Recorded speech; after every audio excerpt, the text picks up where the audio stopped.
Assalomu alaykum. Chorsu mehmonxonasining buzilishini yana bir ko'rsatgim keldi. Juda yaxshi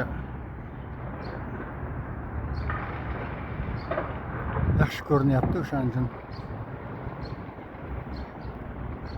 institutda o'qigan vaqtimda 90-yillarda fuqaro mudofaasi fanidan o'tadigan iste'fodagi podpolkovnik Gasanov degan odam bor edi. Shu kishi aytuvdi, Toshkentda eng zilzila bardosh baquvvat bino o'sha vaqtda Moskva mehmonxonasi edi. Shu Moskva mehmonxonasi deb aytgan. Demak, shuncha baquvvat bo'lsa ham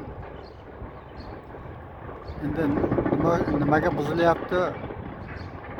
Har holda bir tomonga sal og'ishi, bino sal oqqonga o'xshab turardi. Nechidir gradusga bilmadim yana.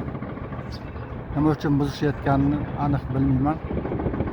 Har holda vayronaga aylanib qolganiga 30 yilcha bo'lib qoldi. 25-30 yilcha. Hech kim yashamagandan keyin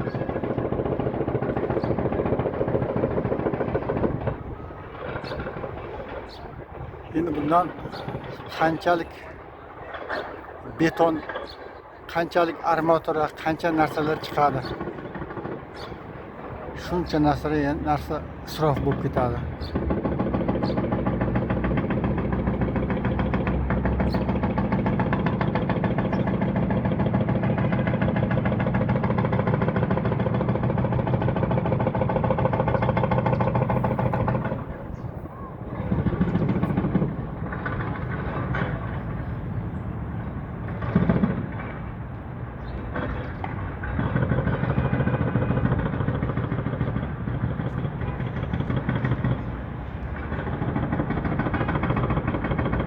Demak, mana bu minorali kran deyiladi, bashinli kran o'rischasiga.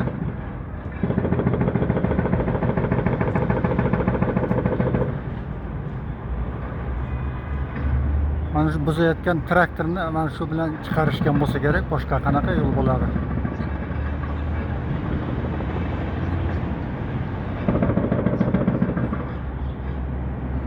Atrof o'ralgan, hech kimning boshiga tushib ketmaydi, ya'ni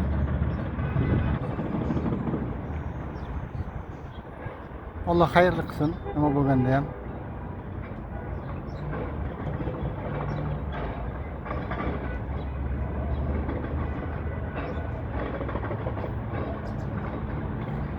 E'tiboringiz uchun rahmat.